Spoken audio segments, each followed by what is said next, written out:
झेप मराठी, आरसा महाराष्ट्राचा.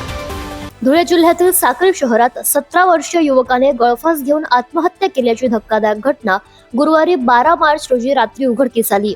अंबापूर शिवारातील एका पडत्या विहिरीत ही घटना घडली असून यामुळे परिसरात हळहळ व्यक्त केली जाते.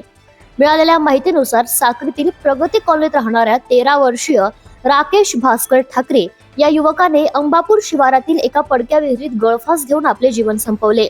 ही घटना उघडकीस येताच परिसरात खळबळ उडाली.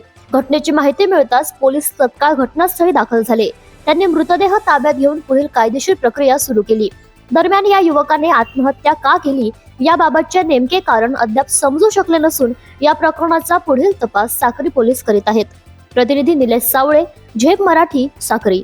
अशाच वेगळ्या आणि ताज्या बातम्यांसाठी पाहत रहा झेप मराठी, आरसा महाराष्ट्राचा. संपादक प्राध्यापक अनिल चव्हाण, धुळे.